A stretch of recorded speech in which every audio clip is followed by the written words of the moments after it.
오늘 공독한 말씀, 다니엘이 본 환상을 기록해 놓은 말씀입니다. 하나님께서 다니엘에게 보여준 이 환상은 무엇이냐? 왜 이 환상을 보여줬으며 이 환상은 어떻게 됐는가? 또 이 환상이 이루어졌다면 세계 역사는 그것을 어떻게 기록을 하고 있는가? 또 다니엘이 예언한 것이 이루어졌다면 그것이 지금 우리에게는 무슨 의미가 있을까? 우리와 상관이 없다면 이 말씀은 들을 필요도 없고 읽을 필요도 없습니다. 그런데 뭔가 우리와 연관이 되어 있기 때문에 우리는 이 말씀을 봐야 되고 이 말씀의 의미를 깨달아야 되고 또 이 말씀을 따라가야 됩니다. 그럼 그 의미가 도대체 뭘까? 오늘 이 시간에 이 말씀을 상고할 때에 하나님의 예언이 다니엘을 통해서 주셨던 예언이 이 시대도 이루어진다는 거 확인하시고 우리의 신앙이 승리적 신앙으로 무장될 수 있기를 주님의 이름으로 축복합니다.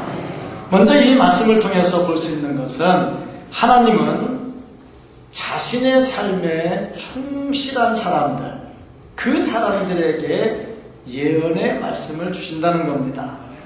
모세가 자기에게 맡겨진 일, 양치는 일에 충성할 때에 하나님은 모세를 찾아오셨고 앞으로 될 일을 말씀을 하셨습니다.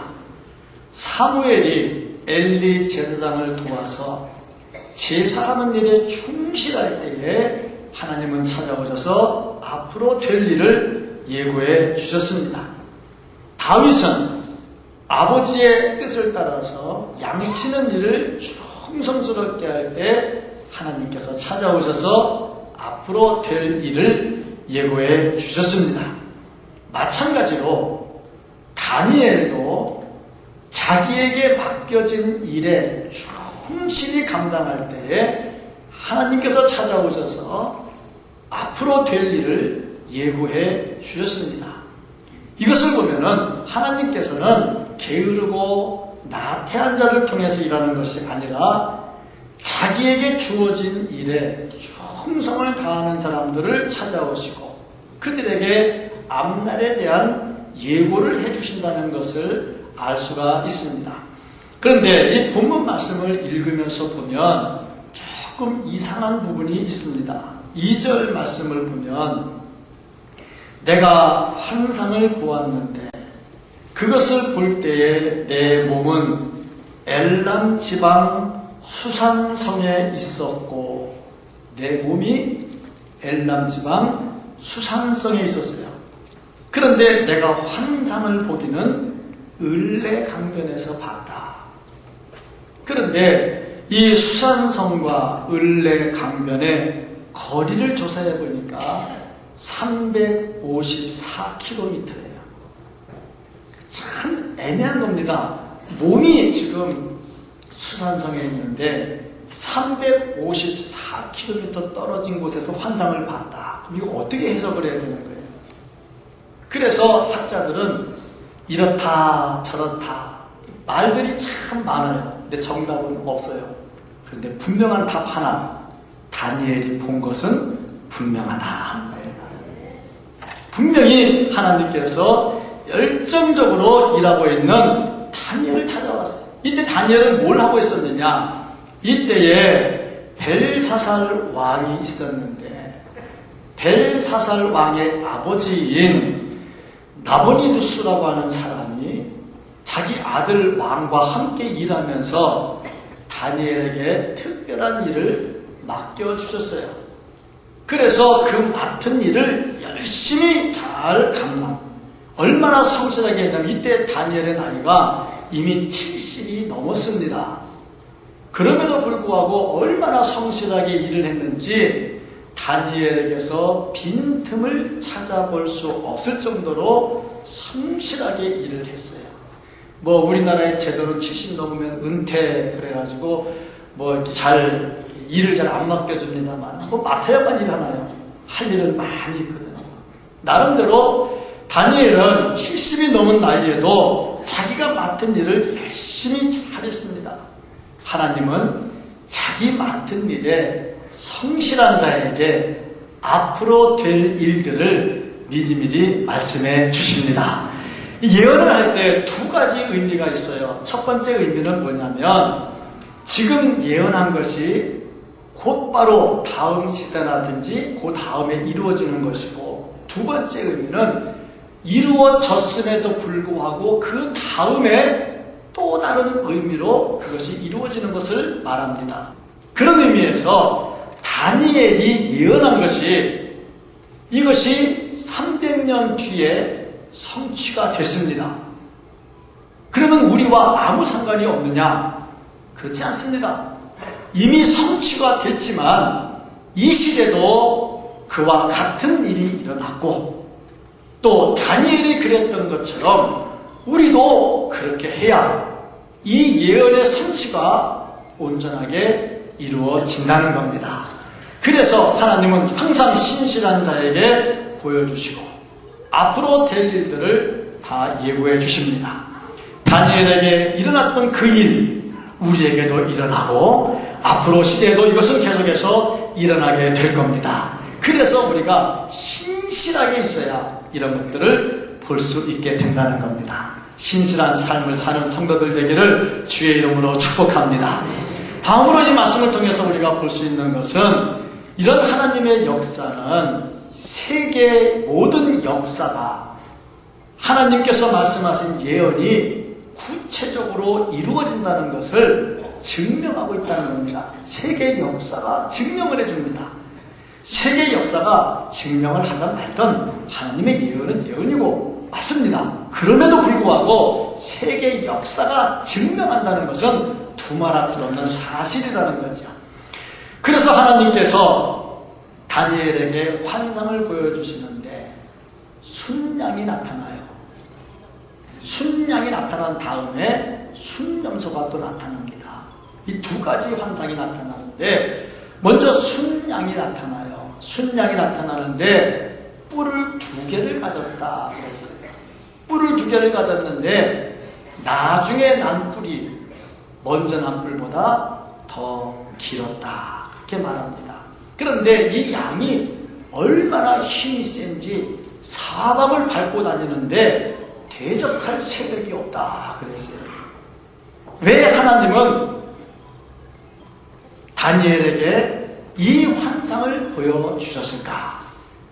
여기서 말하는 순양, 순양은 도대체 뭘까? 두 뿔은 뭘까? 보니까 이 두 뿔은 메대와 바사라고 하는 나라입니다. 메대는 학교에서 역사 시간에 배울 때 메디아라고 배웠을 것이고, 바사는 학교에서 공부할 때 페르시아라고 배웠을 겁니다. 메대와 바사 두 왕국이 연합을 해서 강력한 나라를 이루는데, 이 전에 있었던 바벨론이라고 하는 강력한 나라를 쳐부숩니다. 그런데 이 두 나라가 연합해서 쳐부수는데 나중에 난 뿔이 먼저 난 뿔보다 더 세다는 것은 뭐라는 말하냐면은 메대보사 바사가 더 강했다는 것이고, 메대의 왕이었던 다리오보다 바사의 왕 고레스가 더 강했다는 것을 말씀을 하고 있습니다. 이들이 얼마나 강했냐면은 그 당시에 바벨론 성이 아주 불멸의 성입니다. 철저한 철옹벽을 가지고 있었어요. 그래서 누구도 이 성을 점령할 수가 없어요. 근데 고레스라고 하는 사람이 그 성을 점령을 하는데, 그 성으로 타고 들어가는 강물, 그 강물 줄기를 틀어버려요. 대단한 사람이에요. 강물 줄기를 틀고 보니까 강물이 흐르던 곳에 빈틈이 생겨요. 그 틈을 타고 들어가서 성을 무너뜨려 버렸습니다. 강력합니다. 누구도 막을 수가 없는 강력한 세력이 됐어요. 그런데 이렇게 양이 한참 승승장구하고 다닐 때 갑자기 순염소가 하나가 딱 나타나는데, 이 순염소가 들이받고 다니는데 양이 감당을 못해요. 근데 이 순염소가 어디서 왔느냐? 서쪽에서 왔다 그랬어요. 이것은 누구를 말하냐면 헬라를 말하고 헬라의 알렉산더 대왕을 말합니다. 우리가 잘 알다시피 알렉산더 대왕은 20살에 왕이 됐어요. 20살입니다. 여러분 20살 그러면 어떻게 생각하십니까? 에게 피비린내 나는 거 그렇게 생각하죠. 20살에 왕이 돼서 25살에 세계를 지배하는 대왕이 됩니다. 누구도 감당할 수 없어요. 그런데 이렇게 강력한 순념소가 나타났는데 갑자기 그게 무너져 버려요. 무너져 버리더니 거기서 뿔 4개가 다시 나오는 거예요.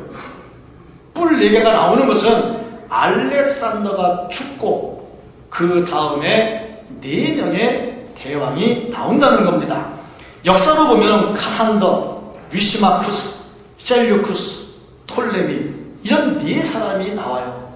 근데 4사람 4뿔이 나오는데 그 중에 뿔 하나가 또 강력하게 또 나타나요. 그게 뭐냐면 셀류쿠스라고 하는 왕조입니다. 여기서 뿔이 강하게 나오는데 누가 나오느냐? 안티오쿠스 4세라는 사람이 나와요. 이 사람이 누구냐? 이 사람이 예루살렘 성전을 파괴하고 예루살렘을 완전히 무너뜨려버린 사람입니다. 이 안티오쿠스가 굉장히 강력한 사람이 되죠. 근데 이런 예언을 쭉 할 때에 다니엘이 보면서 너무 답답한 거야. 그럼 이 나라가 완전히 망하고 완전히 무너지고 어떻게 하겠느냐? 그럼 이 백성들이 주의 백성들이 고난을 당하는데 언제까지 이 고난을 당하느냐? 하고 하나님께 질문을 하니까 하나님 말씀이 2300주야를 그렇게 할 것이다. 2300주야 밤낮. 그러니까 하루는 반으로 잘라야 되겠죠. 1150일. 1150일을 1년으로 계산하니까 딱 3년이 됩니다. 3년 동안 고생을 할 것이다. 이 말씀 그대로 셀류쿠스족의 안티오쿠스 4세가 나타나가지고 세계를 막 뒤흔드는데 이 사람이 뭐라고 자기 이름을 붙였느냐면은 데우스 안티오쿠스 에피파네스 이렇게 이름을 자기 이름을 바꿔요. 데우스라고 하는 것은 신, 하나님 그런 뜻입니다. 그 다음에 안티오쿠스는 자기 이름이고 에피파네스라고 하는 뜻은 이 땅에 임했다 하는 거예요.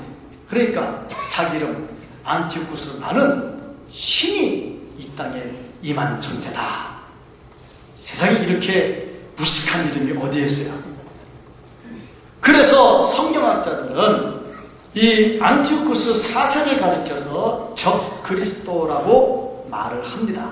왜냐하면 이 시대도 적그리스도들이 나타나서 말하기를 내가 예수다, 내가 하나님이다, 내가 보혜사 성령이다 그렇게 말하지 않습니까? 그래서 안티오쿠스 에피파네스 이 사람이 실권을 잡고 다 움직이는데 얼마나 강력하게 나라를 뒤흔들었는지 예루살렘을 공격해 와가지고 온갖 제사 제도, 온갖 안식일 제도 다 무너뜨립니다. 안식일 정기 제사를 금지시키고 할례를 금지시키고 율법의 사본을 다 불질러버리고 심지어 율법책을 갖고 있다가 발각되면 그 사람을 불질러 태워 죽여버렸습니다. 하나님을 믿는 사람을 잡아서 산채로 기름에 태워서 죽여버렸어요. 가끔 음식 맛있게 먹는다고 살아있는 물고기 기름 속에 탁 집어서 튀겨서 먹잖아요. 그것처럼 살아있는 사람들을 다 기름에 튀겨버렸어요. 사지를 잘라가지고 각을 떴어요. 살아있는 사람 코에다가 독을 부어가지고 독에 부어서 죽게 만들었습니다. 철장갑으로 사람의 머리를, 살아있는 사람의 머리를 껍질을 벗겨버렸어요. 제우스 신당을 만들어가지고 여호와의 성전에 세워놓고 여호와의 성전에서 돼지를 잡아 죽여가지고 그 피를 성전에 뿌렸습니다. 완전히 하나님을 모독하는 일을 했습니다. 자, 이렇게 강력한 사탄의 세력, 적 그리스도인 안티오쿠스 에피파네스 이 사람이 어떻게 되었느냐? 다니엘에게 하나님께서 보여준 환상 그대로 1150일 3년 만에 즉사를 하는데 하나님께서 그를 치시는데 정신병 걸려가지고 미쳐서 죽게 만들어 버립니다. 이것이 세계 역사에 그대로 나타났어요. 그러니까 다니엘서 8장에 하나님께서 다니엘에게 주신 이 예언의 말씀이 그대로 다 나타났어요. 세계의 역사가 그것을 증명해 주고 있습니다. 그래서 이 안티오쿠스 에피파네스가 죽고 이스라엘이 믿음을 회복한 그날을 기념하기 위해서 그들은 절기를 만들었는데 하누카라는 절기를 만들어요. 성경에 보면 예수님도 이 하누카 절기를 지킵니다. 성경이 그대로 다 성취되고 예언이 그대로 다 성취된 사건을 보여주고 있습니다. 하나님의 예언은 확실하게 이루어지고 세계의 역사는 그것을 증명해 줍니다. 그러므로 우리는 어떻게 살아야 되느냐? 하나님의 예언은 분명히 이루어진다는 것 의심하지 말고 살아야 됩니다. 하나님의 예언은 분명히 이루어집니다. 하나님께서 안티오쿠스 4세 박해가 일어날 때 백성들이 괴로워하면서 어떻게 할까? 도대체 몇 년 동안 이렇게 살아야 하나? 하나님은 약속하신 대로 3년 만에 그를 무너뜨렸습니다. 하나님의 예언은 1.1획도 틀림이 없습니다. 10의 157제곱분의 1의 확률이라 해도 절대 빗나가는 법이 없습니다. 그 하나님이 우리에게 약속하신 것이 하나가 있습니다. 예수님 승천하실 때 그때에 말씀하시기를 내가 다시 오리라. 내가 다시 오리라. 성경은 불가사의한 일이 너무나도 많이 있습니다. 죽은 자가 살아나는 것 불가사의한 일입니다. 사람이 살아서 하늘나라로 올라간다. 불가사의한 일입니다. 왜냐하면 올라가면 사람이 살 수가 없어요. 산소가 없어요. 성경 말씀 역대상 29장 11절 말씀을 보면은 여호와여 위대하심과 권능과 영광과 승리와 위엄이 다 주께 속하여 싸우니 천지에 있는 것이 다 주의 것이로소이다. 여호와여 주권도 주께 속하여 싸우니 주는 높으사 만물의 머리심이니이다. 모든 주권이 다 주님께 담겨있는 것입니다. 시편 127편 1절과 2절 말씀을 보면은 여호와께서 집을 세우지 아니하시면 세우는 자의 수고가 헛되며 여호와께서 성을 지키지 아니하시면 파수꾼의 깨어있음이 헛되도다. 너희가 일찍 일어나고 늦게 누우며 수고의 떡을 먹음이 헛되도다. 하나님의 절대 주권 앞에 하나님이 해주지 않으면 될 일이 아무것도 없다는 거예요. 이 말씀을 하나님이 하고자 하면 다 된다는 겁니다. 예언은 분명히 이루어집니다. 주님의 재림도 분명히 이루어질 것입니다. 천국도 분명히 완성이 될 것입니다. 이거를 믿고 살아야 되는 겁니다. 아울러서 이 다니엘의 예언을 통해서 우리가 알아야 될 또 한 가지는 뭐냐면은 성도는 예언의 이중적 의미를 성취하면서 살아야 한다 하는 겁니다. 다니엘 시대 때 다 예언은 이루어지기를 300년 뒤에 끝났어요. 그것으로 끝하고 끝난 게 아니라 이중적 의미가 지금도 남아 있습니다. 이 시대에 다니엘에게 주었던 것처럼 지금 우리에게도 주시고 계속해서 나오는 게 있어요. 이 과정에서 우리가 알아야 될 게 뭐냐면 다니엘이 했던 그 행동을 우리도 해야 된다는 거예요. 이 말씀, 본문 말씀 뒷부분에 보면 27절 말씀을 보면 다니엘이 이 환상을 본 다음에 몸이 아파요. 환상을 본 다음에 몸이 아파요. 왜 아팠을까? 그 고생할 걸 생각하니까 기도가 나오고 그 고생할 걸 생각하니까 마음이 아프고 마음이 아프니까 막 괴로우니까 몸이 아픈 거예요. 그래서 다니엘은 아마 엄청난 기도를 했을 것이다 하는 거죠. 아직 예언이 이루어지려면 300년이 남았어요. 그런데도 그날을 바로 보면서 몸이 아플 정도로 부르짖는 거죠. 그렇다면 이 시대에 우리는 어떻게 해야 되느냐? 다니엘 때 예언을 하고 이루어졌던 것처럼 지금 이 시대의 현상을 보니까 에피파네스, 안티오쿠스 4세 에피파네스가 그 적그리스도의 몸으로 나타났던 것처럼 이 시대도 많은 적그리스도들이 나타나고 이 세상이 피폐해지고 앞날이 불분명한 이때에 우리는 어떻게 해야 될까? 다니엘이 그랬던 것처럼 몸이 아프도록 기도하고 부르짖어야 되는 거예요. 간절한 마음으로 부르짖어야 되는 겁니다. 다니엘이 부르짖을 때 그 모습을 한번 생각을 해보세요. 이 시대를 보세요. 동성애를 합법화하려고 움직이고 있다 이 말입니다. 이게 자꾸 국회에 올라간다는 말입니다. 이게 통과되면요, 교회에서 소돔과 고모라 설교를 못합니다. 하면 잡혀들어가 끝나버립니다. 교회가 교회 역할을 못합니다. 이걸 만들어가고 시장이라고 하는 사람이 그거를 은근히 지지하고 있다는 자체가 얼마나 안타까운 일인지 몰라요. 이거를 모르고 그냥 막 넘어가면서 소수를 보호하자고 막 하니까 그냥 겉만 보고 그냥 막 찍어져 버린단 말이죠. 이런 시대를 보면서 과연 우리는 얼마나 내 몸이 아플 정도로 가슴 아파하면서 하나님께 부르짖고 있나 이거예요. 아울러 우리나라의 교계를 보세요. 기독교 정말 살아서 소금의 역할을 하고 있는가? 빛의 역할을 하고 있는가? 뉴스에 나오는 온갖 그 잡다한 이야기들, 과연 이것을 부여잡고 우리가 해야 될 게 무엇인가? 또 우리가 이 시대를 볼 때 얼마나 이단들이 많습니까? 우리나라에 자칭 하나님, 자칭 예수가 너무너무 많아요. 200명도 넘는다고 그래요. 그 사람들 숫자를 다 모아놓으면요, 벌써 몇십만 명이 넘어가요. 다니엘은 이 환상을 받은 다음에 자기에게 맡겨진 일을 계속했어요. 많은 이단들은 계시를 말할 때 다 때려치고 다 헌금하고 들어와서 앉아있으라고 그래요. 바울은 그런 사람들에게 먹지도 말라 이렇게 말을 했어요.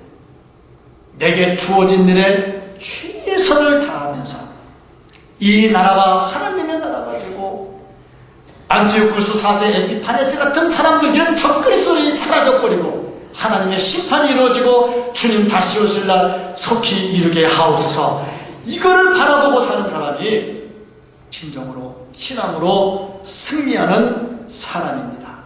중요한 것은 이 비밀을 알아야 돼요. 어떻게 아느냐? 성경에서 알아야죠. 사사로이 불면 이단에 빠집니다.